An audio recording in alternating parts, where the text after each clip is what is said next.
detención del campo de la Ribera empezó a funcionar en el año 1975, más precisamente en diciembre, principios de diciembre. Funcionó 2 años y medio y en su primera etapa, los primeros 3 meses, funcionó como centro clandestino de detención, tortura y exterminio.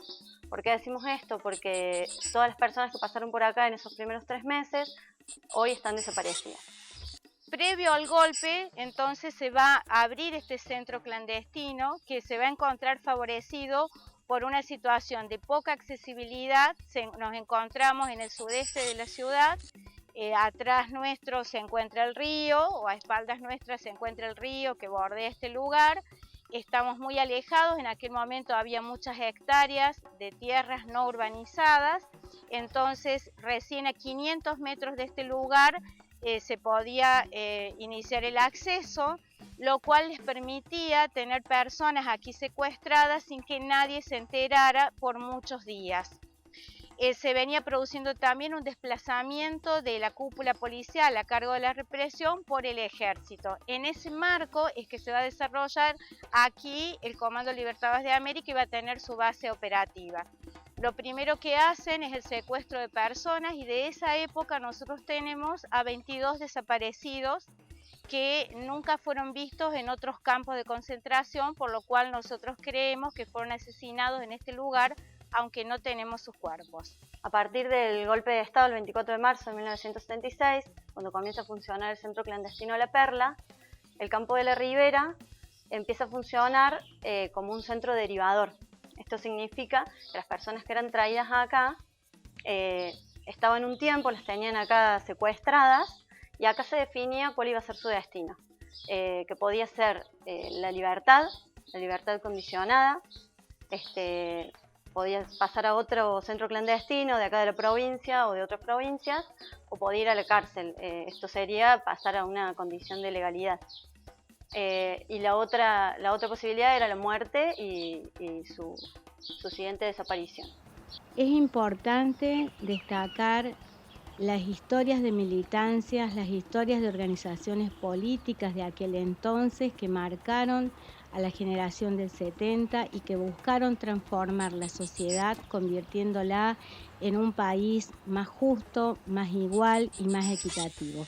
Nosotros hemos establecido en base a estimaciones que por este espacio pasaron cerca de 4.000 personas. Otra de las cosas que va a llevar adelante este golpe militar y este proceso represivo es la desaparición sistemática de personas, que va a ser algo permanente, que va a crear también el miedo en la población y que va a provocar un desconcierto acerca de dónde eran llevadas estas personas. Bueno, este era un lugar justamente que permitió eso, al igual que otros campos de concentración. Yo en ese tiempo era soldado, estaba haciendo el servicio militar obligatorio y había sido secretario general del Centro de Estudiantes de Derecho, estudiante universitario.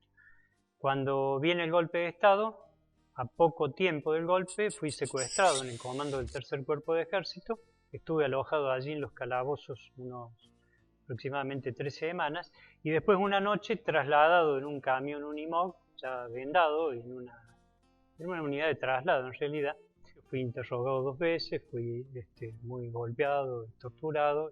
Yo estuve hasta fin de año y una noche en uno de los famosos traslados que se hacían me llevaron a la UP1, a la cárcel de Barrio San Martín, y después de un tiempo allí me trasladaron me pusieron a disposición del Poder Ejecutivo Nacional. Ahí blanquean la situación y paso de ser un secuestrado a una persona presa a disposición del Poder Ejecutivo Nacional. El 24 de marzo fueron traídas aquí masivamente una gran cantidad de personas. El golpe militar apuntó básicamente a las direcciones obreras, a los sindicatos, a las comisiones de delegados. El centro clandestino tenía un ingreso por donde las personas eran ingresadas encapuchadas, maniatadas siempre, con los ojos vendados. Allí se les tomaba algún tipo de declaración, testimonio, que esos papeles todos desaparecieron. En base a los testimonios que recabamos, conocemos que eran ingresados. Luego se los pasaba a las mujeres a la cuadra de mujeres, y a los hombres a otra cuadra donde estaban los hombres. El espacio tenía un patio central y galerías alrededor, en donde estaban concentrados estos distintos espacios, que eran las cuadras, 3 calabozos y los baños también, uno para mujeres y otro para hombres. En este lugar estaban día y noche vendados. En algunas ocasiones los hacían salir al patio a los secuestrados a caminar o a comer sentados en una veredita, siempre con los ojos vendados. En algunas ocasiones también, cuando entraban, pasaban directamente a los interrogatorios. Se les llamaba así a las sesiones de tortura en realidad. Había, por las investigaciones realizadas, conocemos que había por lo menos un lugar en donde se hacían se tomaban estos testimonios por medio de tortura para sacar información, para poder seguir secuestrando a otras personas. Este centro clandestino va a funcionar hasta mediados de 1978, momento en que se produce una visita de la Cruz Roja Internacional, que a nivel internacional hay una gran difusión de la violación de derechos humanos en la Argentina, que estaban llevando adelante grupos de exiliados, tanto en Europa como en Latinoamérica, y eso va a generar que los organismos internacionales decidan visitar la Argentina para comprobar si esas violaciones se estaban produciendo. Entonces nosotros pensamos que puede tener que ver con estas visitas de los organismos internacionales, que este lugar se cierra y nuevamente es traída la cárcel militar que en el año 75 se había trasladado a una localidad cercana, La Calera.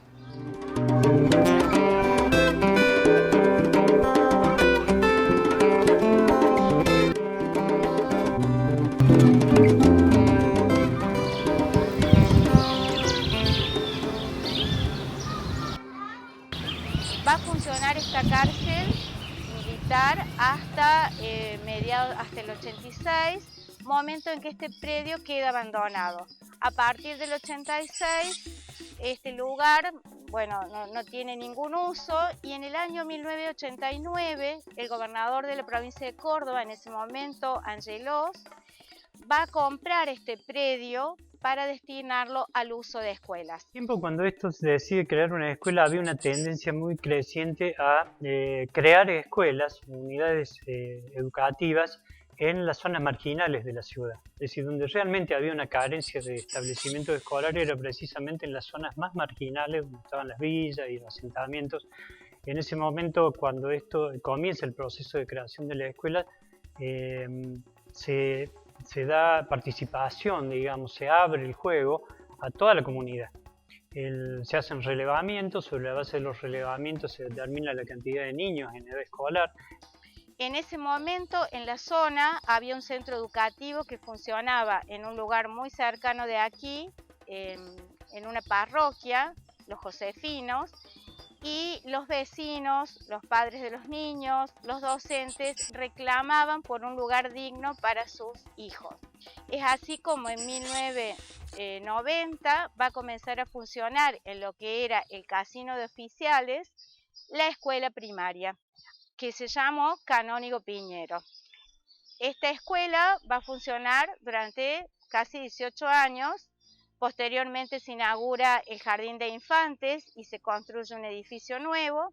Y en el año 1991 se presenta un proyecto para que aquí funcione un bachiller técnico, el cual es aprobado, un bachiller técnico en construcciones y técnicas artesanales. Ese bachiller al comienzo funciona en 2 aulas de la escuela primaria, pero al crecer la matrícula se necesita mayor espacio y la directora toma la decisión de trasladarse a este lugar. Allá en aquellos años había una gran carencia en cuanto a escuelas. La ciudad de Córdoba, por ejemplo, se había desarrollado muchísimo. Todo el corte que significó la dictadura militar fue nefasto. El área educativa la manejaba, se la habían dado a la Fuerza Aérea. Imagínense que este lugar se encontraba abandonado desde el año 86, los yuyos altos, las paredes destruidas, las celdas de castigo, que había 3 celdas que hoy no existen, pero que en ese momento estaban allí, las marcas de balas en los paredones, las huellas de sangre, todo eso estaba en este lugar y fue el lugar donde los chicos tuvieron clases, donde se instalaron para poder hacer su bachiller. Acá en el campo La Ribera hubo un antes y un después a partir de María Elena, que tiene que ver, fue quien comenzó con la lucha, fue quien llevó la demanda a nuestro espacio como red, que si bien estábamos trabajando en otras problemáticas, aquí era como que no existían estos espacios, como que los directivos o personas que estuvieron anteriormente a cargo de las gestiones tenían naturalizado, ¿no?, el abandono y el estar trabajando así. Y la gente también, un poco también desde ese lugar. Y fue ella quien, nos llevó la demanda a pedir ayuda y desde ahí comenzamos a trabajar por la recuperación de los espacios en principio, porque la primera meta fue mejorar la calidad de edilicia de los espacios. Y después esto es decir, siempre vamos por más, y al ir por más, exigir un espacio donde los edificios sean los que la educación y los chicos se merecen. Entonces ahí empezamos a trabajar con el jardín y la primaria. ¿Cómo trabajábamos? Todos los sábados veníamos y hacíamos actividades comunitarias, que nos juntábamos con la gente de acá para hacer la plaza, para mantener el espacio. Así es como empezamos a juntarnos a matear, que muchas veces dicen que el mate es para vago. No, en este caso era para organizarnos.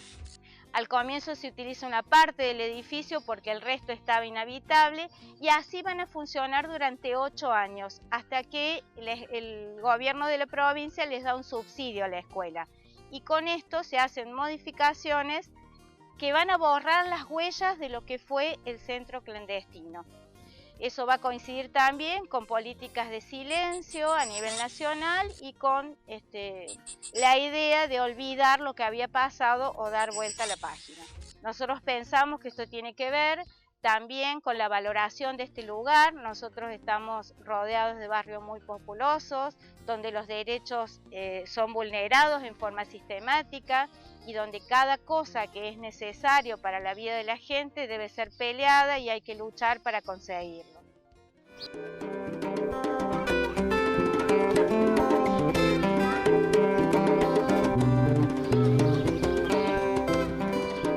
¿Por qué empieza la lucha acá? Porque viene María Elena, que es la directora, María Elena Berra, y tira a la red de la Quinta, que nosotros nos juntamos en el dispensario con todas las organizaciones, vendría parroquia, organizaciones barriales, el dispensario, los centros comunitarios, todas las escuelas.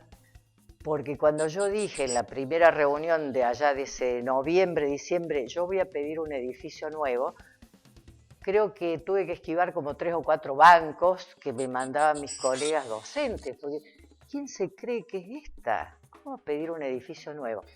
Pero bueno, se había naturalizado tanto el hecho de estar en este lugar que era para quien venía a laburar, para quien venía como estudiante, estaba muy bien esto. Y quien venía de afuera con otro tipo de mirada, o quien quería mirar de otra manera, podía darse cuenta que este lugar es una prisión. Nació como prisión y la escuela quedó aprisionada en estas paredes llenas de ecos lamentables. Comenzamos a convocar a las distintas instituciones, los colegios, cooperativas, donde el foco principal fue en salud y en educación. Después comenzamos a trabajar desde diagnósticos emergentes que abarcaba toda la zona, siempre los problemas edilicios de los espacios, la falta de recursos y el estado ausente, ¿no? Red social, un concierto de voluntades que luchaban nada menos y nada más que por sus propios derechos, porque ningún derecho cae del cielo. En este caso fue una lucha muy importante a la que después se fueron sumando organismos de derechos humanos Y aún fue una lucha interna, porque hubo gente, como decía antes, de la propia entidad que no quería irse de aquí. En particular con Campo de la Ribera, el proceso de los organismos fue un largo proceso, desde su implicación con la red de la Quinta y su trabajo con el barrio, familiares y los otros organismos, hijos, expresos, abuelas, participaron durante muchos años en todo este proceso de recuperación de este lugar, antes de que, mientras estuvieron las escuelas aquí, se acompañó y se participó de todo el proceso que fue la gestión para que las escuelas fueran trasladadas a edificios nuevos, con todo lo que implicaba poder sacar a los niños y a los jóvenes de estos lugares, ¿no? Toda la gente que participó, la comunidad, que comenzó con una toma de escuelas, organización de un proyecto, para ver si podemos conseguir unos edificios nuevos, como el secundario y la se lo habían otorgado y nosotros la verdad que quedamos relegados acá. No había edificios nuevos para el jardín y para la primaria, pero sí para el IPEM. Entonces hablamos con la directora de la escuela secundaria, nos ponemos de acuerdo, trabajamos con la gente de la red de la Quinta, y pensábamos que no era justo que se fuera a una escuela porque las necesidades eran para las 3. El tren comenzó a andar y seguimos andando todos. Y cuando una red social comienza a andar, no hay quien la pare. En este caso es como que fui yo quien llevó la propuesta, ayúdennos, no podemos estar ahí. Y se fue sumando, digamos, todas las instituciones que conformaban en ese momento la red. Hubo madres de hierro.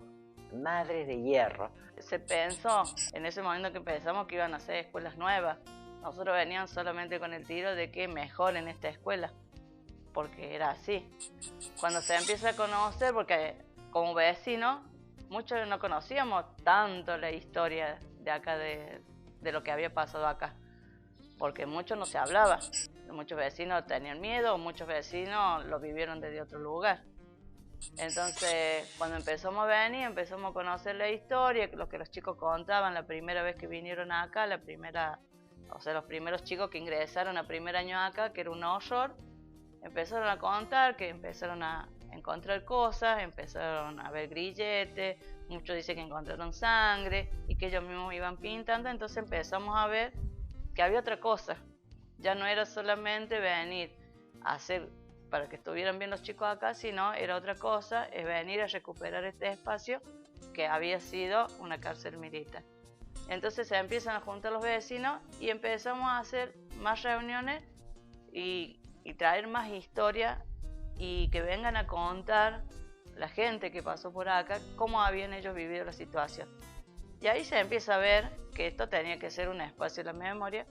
Y luego, bueno, se fue metiendo esta otra idea, se fue sumando gente, se fueron sumando la primaria, Canónigo Piñero, se fue sumando el jardín, y sumamos más gente para pedir el cambio, y fuimos más los que queríamos realmente darle un derecho a la educación, un derecho distinto. Así fue como se inicia una lucha muy importante a partir de una organización que va a nuclear a distintas organizaciones de la zona, que es la Red de la Quinta. Ellos van a ser los que van a lograr, a partir de la incorporación de los organismos de derechos humanos y de las instituciones de aquí de la zona, consiguen finalmente que se les construya las escuelas con edificios nuevos para los 3 niveles. Se logra a través de una resolución 699 que se iban a construir finalmente los 3 edificios. Así que bueno, una alegría inmensa y hoy por hoy realmente disfrutamos el espacio que tenemos y creemos que es un logro importante hecho por todos, ¿no? Un trabajo colectivo que fue muy útil.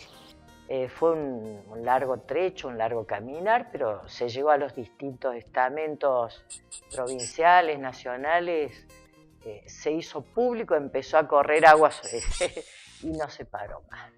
de que hoy este sea un espacio recuperado de la memoria, de lo que sea, seguir construyendo memorias, ¿no? Con esos derechos vulnerados, con los edificios nuevos. Y bueno, y siempre la característica de la zona ha sido todo lo que hemos ido adquiriendo ha sido a través de la lucha.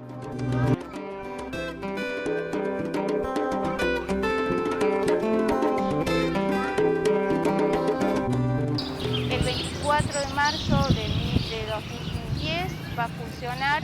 Aquí se va a establecer como espacio de memoria y esto va a estar relacionado a una ley que había sido dictada en el año 2006, que es la Ley de la Memoria 9286, y que va a no solo crear la Comisión Provincial de la Memoria, sino que va a establecer que los lugares señalizados y que habían tenido una historia en relación a la represión y a lo sucedido durante la dictadura debían ser cuidados y establecidos como lugares de recuerdo y homenaje a las víctimas.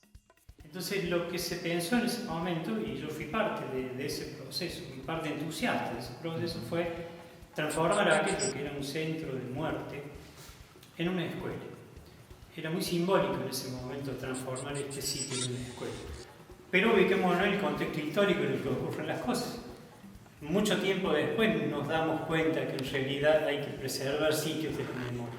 En este momento la Comisión de la Memoria funciona con todos sus miembros a pleno, además, y tiene bajo su responsabilidad y bajo su conducción y su trabajo a los 3 sitios que funcionan en Córdoba, que son Campo de la Ribera, en donde estamos, La Perla y el Archivo Provincial de la Memoria, que tiene ahí como una doble constitución, que es archivo por un lado y sitio de memoria por el funcionamiento de la D2 en ese lugar. Yo hace 5 años que participo de la comisión como representante de familiares. Y los objetivos fueron siempre, como el conjunto de los sitios de memoria, la preservación de la memoria justamente, pero que esto tiene un plus, que está enclavado en un sector marginal de la ciudad de Córdoba y que nos demanda además dar respuesta a la construcción de igualdad, a la construcción de derechos humanos para los sectores. Cuando comenzamos a pensar estos espacios como espacio de memoria, se realizó un diagnóstico participativo en la zona, de pensar en la comunidad para qué queríamos estos espacios, y parte de lo que hoy estamos haciendo tiene que ver con eso. Respetar la mirada de la comunidad en talleres de oficios, importante el trabajo de promoción, de brindar otro tipo de oportunidades a los jóvenes, a las mujeres, que en realidad es una excusa para poderlas incluirlas en la apropiación de su vida, ¿no? Del trabajo, el tema de la violencia, el tema de la cuestión de género, que está muy marcado más en estas zonas. Y también otro tipo de oportunidades que tengan que ver con resignificar el trabajo, brindar herramientas que dignifiquen, que se apropien de su vida y que puedan mirar un proyecto de vida, esencialmente eso. Parte de nuestro trabajo y fundamental es la promoción de los derechos humanos. Entonces, para eso pensamos en un programa que se llama Jóvenes y Memoria, que nace en el 2002 en La Plata. Nosotros allá por el año 2010 lo conocimos, justo el año que nosotros inauguramos acá el espacio, y nos pareció muy interesante para desarrollarlo acá en Córdoba. Entonces, así como desde el 2011 nosotros venimos trabajando con este programa. Porque este programa consta con que los jóvenes hagan investigaciones sobre memorias locales y pasado reciente. Entonces nos parecía que esos ejes son fundamentales para el trabajo que nosotros venimos realizando. Trabajamos con diferentes barrios, con gente que viene del interior y intentamos trabajar en profundidad con la gente de esta zona, con la comunidad que nos rodea, que es muy amplia porque son muchos barrios. Entonces, este tipo de proyectos nos ayuda a acercarnos a las instituciones de la zona y a las organizaciones de la zona. Y bueno, este año 2014 organizamos por 3er año consecutivo la Feria Literaria Infantil y Juvenil Más Libros, Más Libres, que es una propuesta para acercar el derecho a la cultura a los chicos y chicas del barrio. Tenemos un día para las escuelas primarias, otro día para las escuelas secundarias.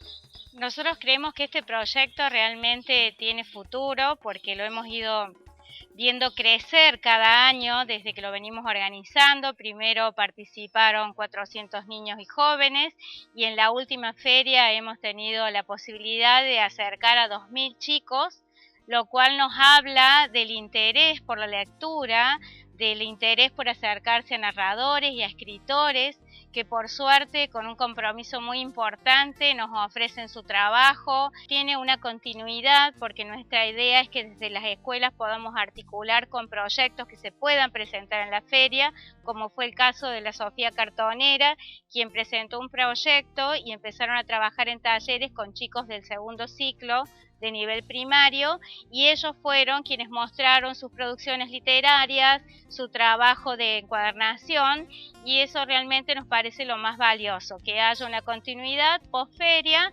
donde con las escuelas se pueda articular y trabajar en forma consecuente esto de la posibilidad de leer y disfrutar, escribir y apropiarse de estas herramientas que nos permiten transformar cosas. Los talleres son costura industrial, que es el primer módulo. Ahora se está haciendo marroquinería, que es el segundo. Después tenemos los talleres que se hacen con los abuelos y los jardines, que son con los 3 jardines de acá de la zona, más los abuelos del Padre de la Mónaca, que es una ida y una vuelta, porque acá los niños no están acostumbrados a tener abuelos viejos, sino la mayoría son abuelos jóvenes, y los niños y los abuelos están solitos en el hogar. Entonces acá encuentran su nieto y los chicos acá encuentran sus abuelos. Entonces ese nexo está bueno, y porque también ahí vemos qué cosas faltan en las instituciones. Hablando un poco del trabajo que realizamos desde el área de investigación, una de las tareas más importantes que hacemos es intentar saber quiénes pasaron por este lugar, quiénes eran las personas que estuvieron desaparecidas acá, conocer su paso por acá, pero también su vida, su historia, su militancia, y poder reivindicar eso también y hacerle conocer a todas las personas que pasan por acá quiénes eran esas personas, por medio de muestras que cuentan historias de vida, relatos de vida, y entre otras cosas como postales para repartir en el juicio o en las distintas actividades que se llevan a cabo acá en el campo de la Ribera. Hoy estamos acá. Esto es asilo, un centro de prisioneros y de muerte, un lugar de tortura, de secuestro, de fusilamientos, de mucha pena, mucho dolor, pero también es sumamente emblemático porque permite que la gente que llegue a este lugar entienda lo que pasó, puede internalizar y sepa que en Córdoba, donde está situado este y otros centros, pero este en particular, no hay ninguna familia que no haya sido tocada por la violencia. Todos tenemos un pariente, un amigo, un vecino, alguien que pasó por estos centros de detención y hoy está muerto, desaparecido, o sufriendo incluso con muchos años después consecuencias de esa terrible pena que para una sociedad. Nosotros participamos con nuestros alumnos siempre de todas las organizaciones que hacen en cuanto a pedagogía, en Feria del Libro, nos invitan a obras de teatro, que la verdad que son significativas porque acá en este espacio nosotros recreativo no tenemos nada, la verdad que todo lo que se ha hecho acá es de buen nivel, entonces tener acceso a otro tipo de actividades diferentes, ya que no los podemos llevar a ningún lado porque no tenemos dinero para el colectivo, y tener este espacio, la verdad que a nosotros nos significa mucho. Trabajamos mucho con comunidad y con pedagogía, con la parte de educación. Crear sitios de la memoria es muy importante, pero hay que dotarlos de presupuesto adecuado. Sin presupuesto adecuado, sin el acompañamiento de los recursos adecuados para que funcionen, es como también una pequeña contradicción. Entonces son puntos a mejorar. La misma evolución del pensamiento y de la convivencia democrática nos tiene que hacer reflexionar sobre estas cosas.